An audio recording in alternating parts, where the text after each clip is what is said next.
안녕하십니까? 안산사랑교회 정구윤 목사입니다. 오랜만에 인사드리죠. 오늘은 날씨가 추운 관계로 교회 카페에서 이야기를 나누도록 하겠습니다. 요즘 교회마다 오랜 시간 동안 온라인 예배를 드리느라 어색함과 어려움이 참 많죠. 그럼에도 불구하고 우리들이 신앙생활을 포기할 수 없는 이유는 무엇일까요? 누가 뭐래도 예수님을 믿는 최종 목적은 천국에 가는 것이기 때문이겠죠. 그러면 천국엔 누가 어떻게 갈 수 있을까요? 오늘은 여기에 대한 성경적인 답을 찾아보도록 하겠습니다. 신약 성경에는 천국과 거의 같은 의미로 사용된 하나님 나라라는 표현이 나옵니다. 하나님 나라는 하나님의 통치가 이루어지는 곳이라는 보다 넓은 개념으로 이해할 수 있죠. 따라서 예수님께서 하나님의 나라는 너희 안에 있느니라고 하신 말씀처럼 이미 우리들 안에 하나님 나라는 존재하고 있습니다. 하지만 땅에 있는 하나님 나라는 여전히 고난과 질병, 전쟁과 사망이 있는 세상 나라와 공존하고 있죠.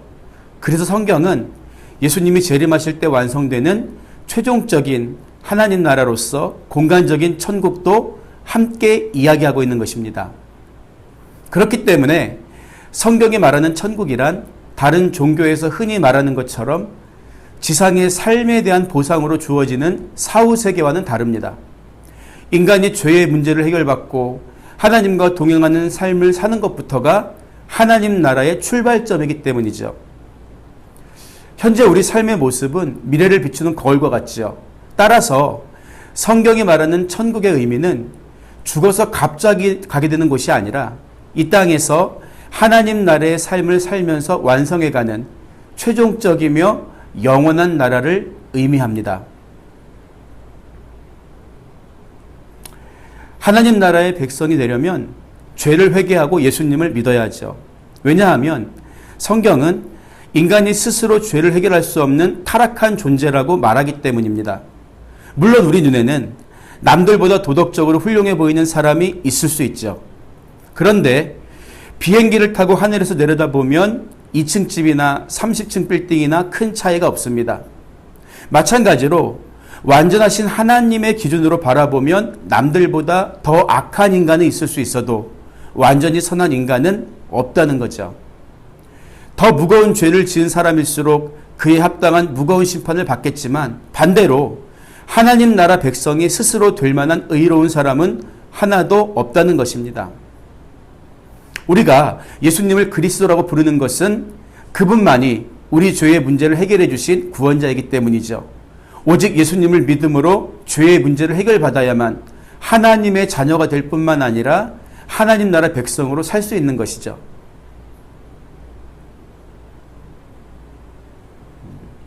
사람들은 흔히 믿음이 있다 없다를 판단하는 기준이 자신에게 있다고 생각합니다.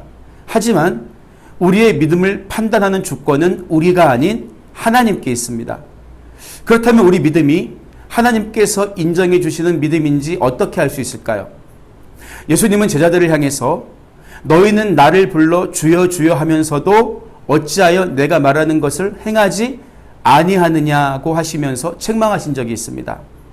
단순히 예수님에 대해 지식적으로 알거나 그분의 가르침에 동의하는 게 믿음이 아니라 예수님 말씀대로 사는 게 믿음이라는 거죠. 따라서 자기 혼자 믿는다고 생각하는 신념으로는 결코 천국에 이를 수 없습니다. 그래서 성경은 사람이 믿노라 하고 행함이 없으면 무슨 유익이 있으리요? 그 믿음이 능히 자기를 구원하겠느냐? 이 말로 분명히 경고하는 것입니다. 그래서 예수님은 보혜사 곧 아버지께서 내 이름으로 보내실 성령 그가 너희에게 모든 것을 가르치고 내가 너희에게 말한 모든 것을 생각나게 하리라고 말씀하신 것입니다. 예수님은 성령으로 잉태되셨고 성령의 능력으로 일하셨기 때문에 그 성령이 우리에게 찾아오시면 예수님의 생애와 예수님의 가르침을 믿을 수밖에 없습니다. 또 성령은 우리 삶의 열매를 맺게 하시는데 성경은 성령의 열매는 사랑과 희락과 화평과 오래 참음과 자비와 양선과 충성과 온유와 절제라고 말합니다. 이처럼 인간은 성령의 도우심을 통해서 진정한 믿음을 갖게 되고 그런 믿음을 소유한 사람들은 반드시 행함의 열매를 맺게 된다는 것이죠. 이런 사실을 깨달은 바울은 로마서 1장 17절에서 복음에는 하나님의 의가 나타나서 믿음으로 믿음에 이르게 하나니 기록된 바 오직 의인은 믿음으로 말미암아 살리라 함과 같으니라 이렇게 선언합니다. 이처럼 우리가 진심으로 회개하고 예수님을 영접하면 하나님께서는 성령을 통해 구원의 이름을 믿음을 선물로 주십니다. 따라서 이것은 인간의 행위나 공로가 아니라 하나님의 전적인 은혜입니다.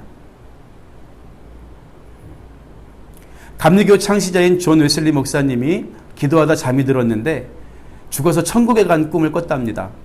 마중 나온 천사를 보고 이곳에 감리교인들이 얼마나 왔습니까? 라고 물었죠.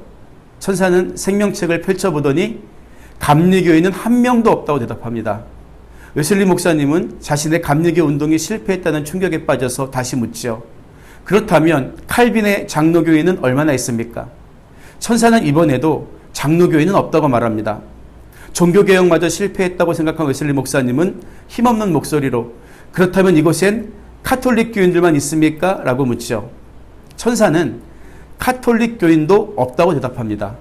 그러자 화가 난 웨슬리 목사님은 그렇다면 도대체 천국엔 누가 있습니까? 불교인들입니까? 무슬림입니까? 소리쳤죠.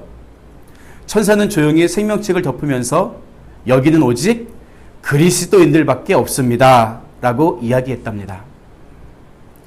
오늘 나눈 이야기들을 다 잊어도 좋지만 천국에는 오직 그리스도인, 예수님을 믿는 사람들만 다다를 수 있다는 사실만은 반드시 기억하시기 바랍니다. 죄를 회개하고 예수님을 믿기로 결심하면 하나님은 누구에게나 성령을 선물로 주시죠.